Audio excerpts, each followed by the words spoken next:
Okay, so you have a new Sonos Arc now and you love it, but you want an upgrade.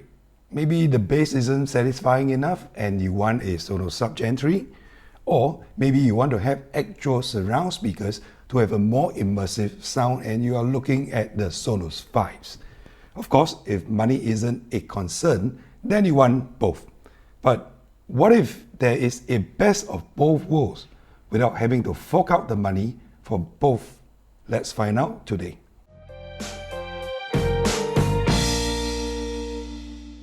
So the Sonos Arc would have already set you back $800. It's probably the single most expensive piece of gear from Sonos that's available today.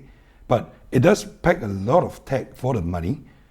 With Sonos, you don't just stop at one. Sonos has this rabbit hole effect on its customers. You buy a piece of Sonos equipment and then you just can't stop there.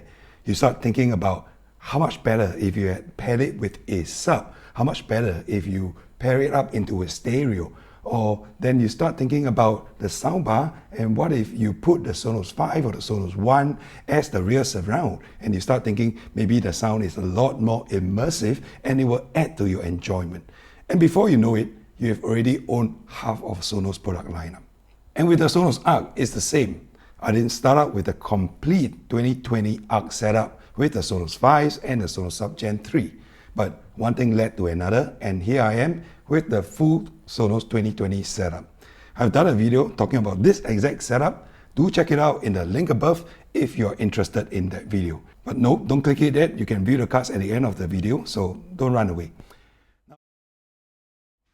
Like all my videos, I strive to give you the answer up front so you don't have to sit through the entire video if you are rushing off somewhere. So yes, you can actually get away without having to buy a sub for your Arc and still get great bass performance by just adding a pair of the Sonos Fives as the surround speakers. The Sonos Five is a bass monster, and if you have not heard it before, I'd like to recommend that you check out the video where I've tested the Sonos 5 bass performance. The video link is also here if you want to listen to it yourself. Not only will the Sonos 5 add to the bass response of your Sonos Arc, it will also lend real surround sound to your setup.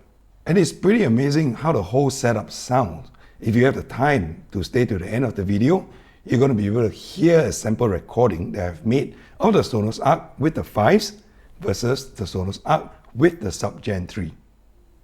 So there you have it. The short summary is you can actually put $1,000 towards the Sonos Fives as the surround speakers in an Arc setup, getting real immersive surround sound as well as an enhanced bass performance. If you're going to be sticking around, we will go into the frequency response charts to explain in detail how adding the Sonos Fives or the Sonos Sub does for your Sonos Arc setup. Before I go on to show you the frequency response chart, note that I did the testing in a non-standard setup. So I put all the speakers onto this table in the middle of my room, and I did not run TruePlay. The idea is to do the test without the sub getting gains from corner placements in the room, and to move the Fives away from the corners where they will be able to get an unfair advantage. So everything on this table will help level out the room effects. So first up, I will show you how the Sonos Arc does on its own. It could be quite embarrassing to show this frequency response chart, as there are so many dips and peaks throughout the entire curve. There are multiple room modes at play here, and it's wreaking havoc on the curve. The possible explanation for this is of course that I'm placing all the speakers very close together and in the middle of the room, so I'm trying to prepare for this video shoot. But I think the most important factor is that I've not performed TruePlay on this setup when it's held in this confined space. Just look at these frequency response curves relative to one another. It is not representative of the speaker's actual performance in a proper setup where you have the speakers all in the right places. The red curve that you're seeing here is that of the Sonos Arc on its own. The Sonos Arc on its own is quite obviously lacking in the bass department. Note that the Arc is not placed against the wall and is right in the middle of the room, so there's barely any reinforcements in that aspect from the wall to help out with the bass. We have gone through the Sonos Arc's frequency response curves in multiple videos before this, so I won't dwell on this too long. If you want to, check out those video links for the Sonos Arcs. So the next thing we'd like to find out is what happens to the Arc when a sub is introduced to the setup. Now the curve in green here is for when the Arc is being paired with the Sonos Sub Gen 3. Now right away, you can see a very strong uplift to the bass frequencies at about 80 Hz and below. You'll probably be able to hear and even feel the bass much more than if you were just running the Arc on its own. Now there's a very pesky dip at about 100 Hz. So like I said, true play has not been done and this dip has not been corrected. But I'll say that the crossover isn't very smooth between the Arc and the sub. So the sub has not picked up the frequency when the Arc has already dropped it off in anticipation of there being a sub, and therefore creating the huge dip there. The rest of the frequency response curve from about 120 Hz upwards looks very good. You can obviously see that the sub has relieved the Arc of its bass duties, and thus the Arc is able to focus all its resources to amplification in the mid-range and the higher frequency. Nothing surprising here. If you have been around my channel, you would already know that I'm a very strong supporter of the Sonos Sub, be it the Gen 2 or the Gen 3. Next up, I have disabled the sub from the mix and I've enabled the Fives as the surround sound channel. So the blue line here represents the frequency response of the Arc when it's being paired with the Fives as the surround. And quite surprisingly, the Fives actually does fill in the bass pretty well. In fact, it bumps up the bass at quite a few points throughout the whole frequency curve. So between 55 to maybe 90 Hz, the Fives actually push the bass response to well beyond that of the Arc when it's being paired with the sub. The moment it reaches 40 Hz and below, of course the Fives will start to give up the ghost and the sub will then show its true strength. The Fives are actually quite powerful in the bass department and it shows. It just probably doesn't go as low as the sub.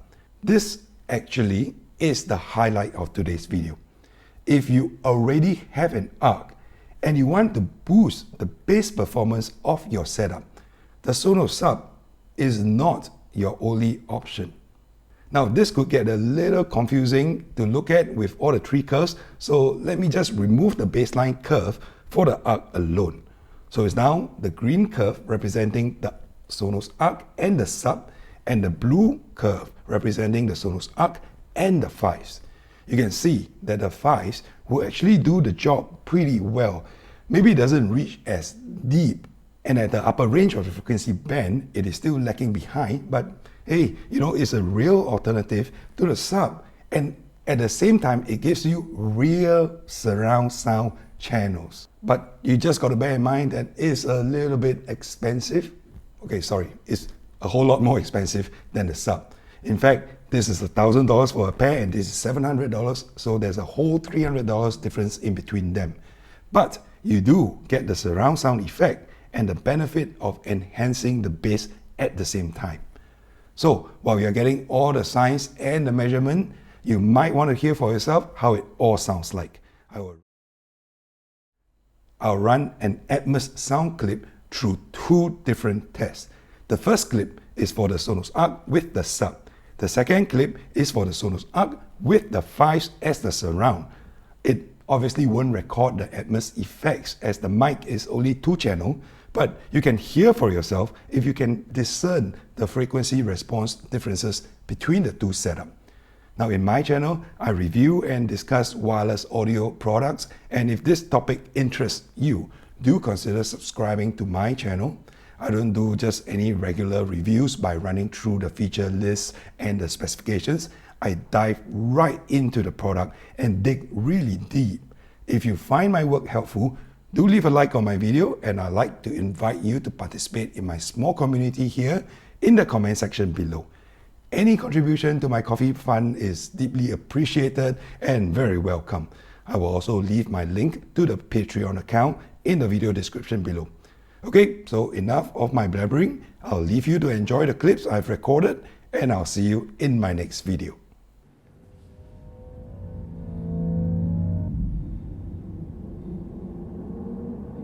This is Dolby Atmos, the world's first object-based cinematic audio.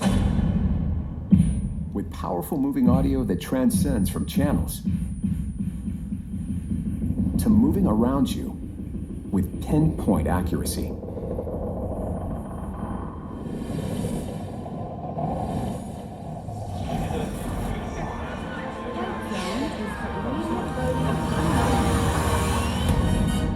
Whether the soundscape fits the mood of a scene. Your vehicle to the side of the road.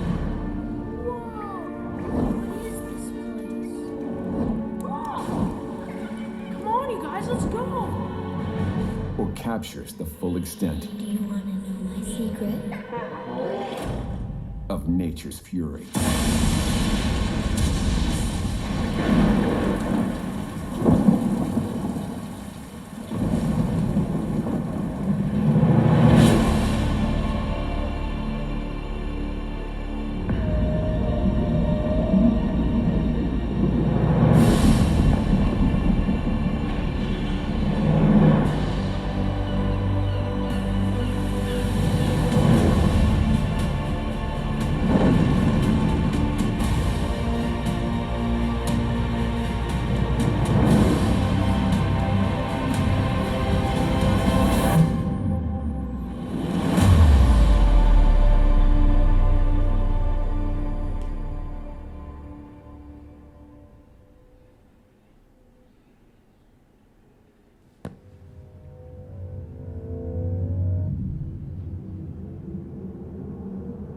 This is Dolby Atmos, the world's first object-based cinematic audio.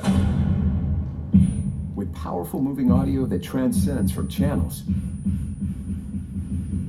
to moving around you with pinpoint accuracy.